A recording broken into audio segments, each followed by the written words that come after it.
লালমোহন, গাঙ্গুলি নয়, কর, লালমোহন কর। পিতা রাধা মাধব কর, মায়ের নাম পদ্মাবতী দেবী। এই লালমোহন ওরফে লালু, তার জন্ম হয়েছিল অবিভক্ত বাংলার কুষ্টিয়া জেলায় এবং জন্মের আগেই লালুর পিতা গৃহত্যাগ করেন। লালুর পিতা গৃহত্যাগ করার পরে লালুর বেড়ে ওঠা মূলত তার মামা বাড়িতে, কিন্তু মামা বাড়িতে যে লালু খুব সচ্ছলভাবে খুব আনন্দ করে বেড়ে উঠছিল তা কিন্তু নয়। লালু অবহেলিতই হতো মামা বাড়িতে। এরপর নিজের সন্তানের অবহেলা বেশিদিন সহ্য করতে পারলেন না লালুর মা, তাই তিনি সন্তানকে নিয়ে একটি অন্য ভিটে গড়লেন। মায়ের বয়ে সেই ভিটেতে থাকেন, নিজেরা কোনো রকমে দিন আনা দিন খাওয়ার মতো অবস্থা। খুব খুব দরিদ্র মানুষ। এহেন লালু, যার বৈষয়িক বুদ্ধি খুব কম, যাকে আমরা গোদা বাংলায় বলি না যে হাবাগোবা ছেলে, লালা বলা ছেলে, বৈষয়িক বুদ্ধি জানে না, কি করে খাবে কে জানে, যাদেরকে আমরা এই ছন্দগুলো প্রকাশ করি এরকম কথা বলি, লালু হচ্ছে সেই ক্যাটাগরির মানুষ। এবং তার সঙ্গে লালুর ঘর সংসার করার কোনো মন নেই। এরপরে যে ছেলেদের ঘর সংসারের মন থাকে না, তাদের মায়ের একটা টেন্ডেন্সি থাকে যে ধরে বেঁধে ছেলের বিয়ে দিয়ে দাও, ছেলের বিয়ে দিলেই ছেলে সংসারে মতি ফিরবে। লালুরও বিয়ে দিয়ে দেওয়া হলো। গোলাপি নামে একটি মেয়ের সঙ্গে লালুর বিয়ে হলো। এবং এই যে গোলাপি যার সঙ্গে লালুর বিয়ে হলো, সে লালুর এক কাঠি বাড়া, আরও বেশি হাবাবোবা, চারটের বেশি পাঁচটি কথা বলে না। লেখক বলছেন হয়তো গোলাপি তার চেয়ে বেশি কথা জানেও না। আমাদের এই হাবাগোবা, লেলাগোলা, উদাসীন লালু যে নিজের মধ্যে থাকে, তাহার একটি খুব বড়লোকি শখ ছিল। সেই শখটি হচ্ছে ঘোড়ায় চেপে ঘুরে বেড়ানো, টং টং করে। কিন্তু গরিব লালু সে ঘোড়া কোথায় পাবে? গ্রামের জমিদার কবিরাজ কৃষ্ণপ্রসন্নবাবুর ঘোড়াটি লালু চুরি করত এবং চুরি করে টকবক টকবক টকবক টকবক করে ঘুরে বেড়া। এহেন লালু একদিন রাত্রে যখন ঘোড়াটি চুরি করে নিয়ে যাওয়ার ঘুরে বেরিয়ে এসে ঘোড়াটি যখন বাঁধছিল খুঁটিরে, তখন লালু ধরা পড়ে যায় এবং লালুর এই গুরু পাপে একটা লঘু শাস্তি হয়। লঘু শাস্তিটা কি? নদী পাড়ে একটা জরুল গাছ পড়ে গেছে, ওই প্রকাণ্ড গাছটিকে ফালা ফালা করে কাটতে হবে এবং জমিদার এই নিদান দিয়ে, এই শাস্তির আদেশ দিয়ে চলে যান। সারাদিন কোনো প্রহরা ছাড়াও লালু অত্যন্ত নিষ্ঠা ভরে নিজের কাজটি করেছিল, যেটি জমিদারকে ইমপ্রেস করেছিল যে একটা মানুষ, একজন আপাত দৃষ্টিতে যাকে চোর বলে ধরা হচ্ছে, সেই চোর এতটা ডেডিকেটেড নিজের কাজের প্রতি, এত খুশি হয়েছিলেন জমিদার যে তিনি লালুকে একটা কাজ দিয়েছিলেন। কাজটা কি? যে জমিদার সপরিবারে সবান্ধবে গঙ্গা স্নানে যাচ্ছেন বহরমপুরে। তিনি চাইছেন লালু যেন তাদের সঙ্গে যান, তাতে ঘোড়ার দেখভালও করা হবে এবং লালুর গঙ্গা স্নান তীর্থযাত্রা দুটোই হবে, রব দেখা কলা বেচে দুই হবে। লালুকে এভাবে বলা হলো যে তুই চ। লালু এক কথায় যেতে রাজি। বহরমপুরে গঙ্গা স্নান করতে গিয়ে লালুর বসন্ত রোগ হলো, মায়ের দয়া। তখনকার সময়ে মায়ের দয়া হলে মানুষ বাঁচত না, সুতরাং ধরে নেওয়া হলো যে লালুও আর নেই। তাই কলার ভেলাতে লালুকে ভাসিয়ে দেওয়া হলো। ভাসতে ভাসতে ভাসতে ভাসতে লালু গিয়ে পৌঁছলো একটি গ্রামে, একটি মুসলিম প্রধান গ্রামে।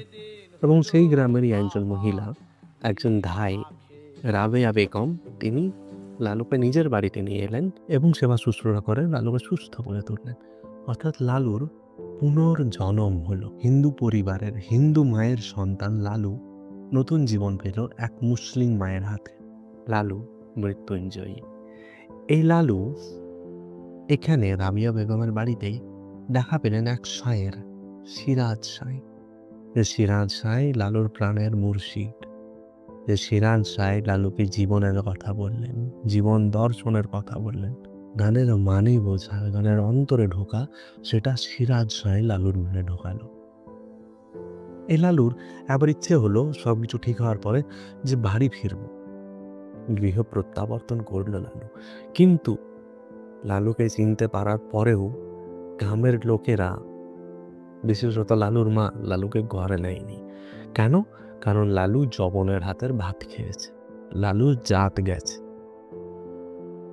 লালু ঘরে ফিরতে পারল না, ফিরতে চেয়েও। তাই লালু ঘর ছেড়ে সেই ঘর বাঁধল গহীনবনে। সঙ্গী শুধু গান আর গান। লালু শুধু গান গাইবে, গান ছাড়া লালুর কোনো সঙ্গী নেই। না, গান ছাড়া লালুর সঙ্গী ছিল কালুয়া।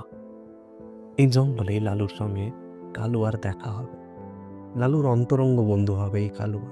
দুজন মিলে শিমুলতলা নামে একটা আবাস, একটা বসতি গড়ে তুলবেন, যে বসতিতে লালুর মতো, কালুয়ার মতো সমাজ থেকে লাঞ্ছিত, দরিদ্র, বিতাড়িত মানুষেরা এসে এই শিমুলতলায় একটা আনন্দ আশ্রম করবে।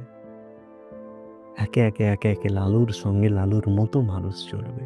একটা জাত সর্বস্ব সমাজ, যে সমাজটা জাত ছাড়া কিচ্ছু জানে না, সেই জাত সর্বস্ব সমাজে দাঁড়িয়ে লালু কি বলছে? জগতে বেড়ে জাতের কথা, লোকে গৌরব করে যথা তথা। লালন সে জাতের ভাতা, ডুবাইছে সাদ বাজারে। সব লোকে পায় লালন কি জাত সংসারে। লালনের কোনো জাত নেই। লালু হিন্দুর বাড়ি থেকে জন্মিত এবং বিতাড়িত মুসলিম বাড়িতে প্রতিপালিত। জাত সর্বস্ব একটা সমাজের সামনে দাঁড়িয়ে এটা বলা যে আমার কোনো জাত নেই, এটার জন্য যে কতটা ক্ষমতা লাগে, এটার জন্য যে কতটা আত্মিক বৌদ্ধিক উন্নতি লাগে, এটা যে কত বড় শিব তত্ত্ব, সেটা যে আমি কি করে বলবো, কি করে বোঝাবো? আপনারা হয়তো বলতে পারেন যে তোমার বেটা সব কিছুতেই শিব ঠাকুরকে ঢোকানো, তুমি সব কিছুতেই শিব শিব শিব শিব করে পাগল, যেটা শিব তত্ত্ব নয়। হ্যাঁ, কত বড় শিব তত্ত্বের কথা। লালু মৃত্যুঞ্জয়ী, যে মানুষটার নবজন্ম হলো, লালু দ্বিজ। ব্রাহ্মণ মানেই শুধু দ্বিজ নয়, দ্বিজ মানে যার দ্বিতীয়বার জন্ম। পাখিও দ্বিজ। একবার পাখির ডিম হয়, তখন এক জন্ম হলো, আবার ডিম থেকে যখন বাচ্চা বেরোয় তখন আরেকটা জন্ম, যে কারণে পাখিকে দ্বিজ বলা হয়। সেরকম লালু দ্বিজ, লালুর দ্বিতীয় জন্ম হলো। সেই জন্মের পরে লালু বলছে আমার কোনো জাত নেই, লালুর মধ্যে শিবতত্ত্ব নেই। না মে মৃত্যু শঙ্কা, না মে জাতি ভেদা, পিতা নেই ব মে নেই ব মাতা না জন্ম, না বন্ধুর না মিত্রম গুরুর নেব শিষ্যম, চিদানন্দ রূপ শিবোহং শিবোহং। না মে মৃত্যু শঙ্কা, না মে জাতি ভেদা, না আমার মৃত্যুর ভয় আছে, না আমার কোনো জাতি ভেদ আছে। হরি শঙ্করাচার্য বলছেন যে শিব কি? শিবোহং শিবোহং। এই তো শিব, যার মৃত্যু নেই, যার জন্ম নেই, যার কোনো জাতিভেদ নেই, যার বন্ধু নেই, মিত্র নেই। এই তো শিব। তাহলে শিবতত্ত্ব নয়? কতবার একটা শিবতত্ত্ব লুকিয়ে আছে লালুর মধ্যে। লালু, যে মানুষটা কোনোদিন পড়ালেখা শিখতে পায়নি, সেই মানুষটা তাবড় তাবড় পড়ালেখা করা মানুষদেরকে ঘোল খাইয়ে দিচ্ছে। যার তত্ত্ব, দেহতত্ত্ব, দুনিয়া তত্ত্ব মানুষকে পাগল করে দিচ্ছে, মানুষকে ভাবিয়ে দিচ্ছে। লালনের গান এখনো অবধি, আজ এত ১০০ বছর পরেও আমাদের মুখে মুখে ঘুরছে। চারটিখানি কথা। নিজের সময়, নিজের সমাজের চেয়ে অনেক বেশি এগিয়ে ছিল লালু। আমাদের লালন ফকির, লালন সাঁই। কিন্তু এগিয়ে থাকলেও কি হবে? আমাদের এখানে আমাদের সমাজের একটা নিয়ম আছে, যে নিয়মে আপনি যতই বাঁধন ছাড়া হোক, আপনাকে খুঁটিতে বাঁধা হবে। আপনি যতই মুক্ত হতে চান, আপনাকে খাঁচার ভিতরে বন্দি করা হবে। খাঁচার ভিতর অচিন পাখি কেমনে আসে যায়। এই অচিন পাখি আলাদা, আর জোর করে খাঁচায় বন্দি করা আলাদা। আপনাকে যে বাসস্থানে আপনি আছেন, সেই বাসস্থানের পাট্টা দিতে হবে। সেই বাসস্থান, যে বাসস্থান লালু কালুয়া গড়ে তুলল, শিমুলতলা, সেই শিমুলতলা পূর্ত ঠাকুরদের জমিদারির আন্ডারে। ঠাকুর বলতে ঠাকুর পরিবারের জমিদারির আন্ডারে। জ্যোতিরিন্দ্রনাথ ঠাকুরের সঙ্গে লালুর দেখা হলো। লালু দেখা করতে গেলেন, জ্যোতিরিন্দ্রনাথ ঠাকুর ডেকে পাঠিয়েছিলেন লালন সাঁইকে। লালু ভাবলেন যে হয়তো আমাদের উৎখাত করে দেওয়া হবে, কিন্তু জ্যোতিরিন্দ্রনাথ ঠাকুরের সম্পূর্ণ অন্য ভাবনা, অন্য পরিকল্পনা ছিল। জ্যোতিরিন্দ্রনাথ ঠাকুরের সঙ্গে লালুর ওই যে দেখা হওয়া, আমি বারবার লালু লালু লালু লালু বলছি, লালন সাঁই না বলে হয়তো আপনারা আমাকে খারাপ বা ভুল বুঝতে পারেন, ভুল বুঝবেন না। আসলে অন্তরের খুব কাছের মানুষ তো, আমি মনে মনে বন্ধু স্থানীয় ধরে নিয়েছি। যদিও ধরা উচিত নয়, আপনারা বলতে পারেন যে অত বড় একটা মানুষ তোমার বন্ধু স্থানীয়, ঠিক আছে, মনের মতো থাকুক, অত ইয়ে করে লাভ নেই। হ্যাঁ, তো লালন সাঁই বলি, লালন সাঁই যখন দেখা করলেন জ্যোতিরিন্দ্রনাথ ঠাকুরের সঙ্গে, জ্যোতিরিন্দ্রনাথ ঠাকুরের সম্পূর্ণ অন্য পরিকল্পনা ছিল, যে পরিকল্পনাটা এখন পড়বো, খুব ভালো লাগবে। এরপরে লালনের সঙ্গে দেখা হলো গগন হরকরার।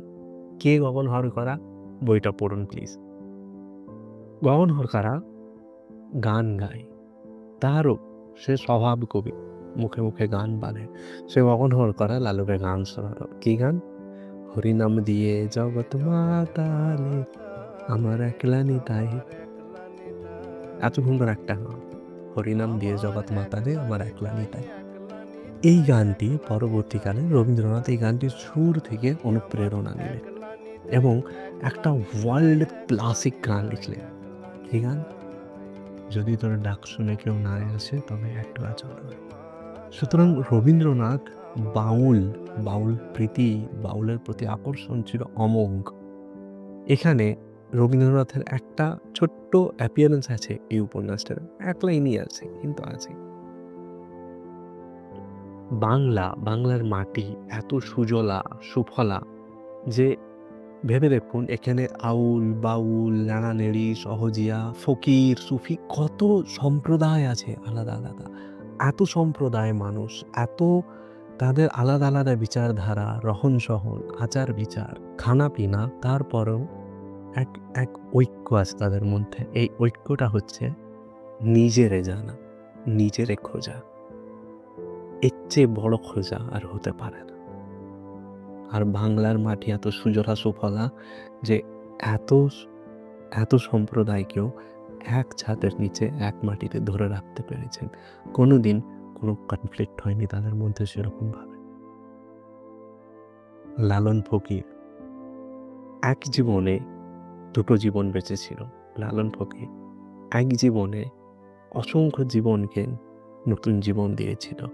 লালন ফকির এক জীবনে সহস্র জীবন বেঁচে থাকবে। এমনই আমাদের লালন সাঁই, আমাদের লালন সাঁইয়ের গানগুলো যদি আত্মস্থ করা যায়, নিজেকে চেনা, নিজেকে জানা একটু হলেও সহজ হবে। লালনকে নিয়ে আরেকদিন হয়তো বসবো, আলোচনা করব। অনেক তথ্য, অনেক গান নিয়ে আলোচনা করব সেদিন শুধু। মনের মানুষ এই বইটি সুনীল গঙ্গোপাধ্যায়ের লেখা, আনন্দ পাবলিশার্স থেকে প্রকাশিত। বইটির মুদ্রিত মূল্য আমার এই মুহূর্তে মনে নেই। আমি দেখে ডেসক্রিপশনে লিখে দেবো। আজকের ভিডিও এটুকুই থাক। খুব তাড়াতাড়ি আজকে লালনকে নিয়ে শুধু আলোচনা করতে বসবো। খুব ইচ্ছে রইল আমার লালনকে নিয়ে একদিন আপনাদের সঙ্গে আলোচনা করার। দেখা হচ্ছে খুব তাড়াতাড়ি পরবর্তী একটি ভিডিওতে। ততদিন ভালো থাকুন, সুস্থ থাকুন। নমস্কার।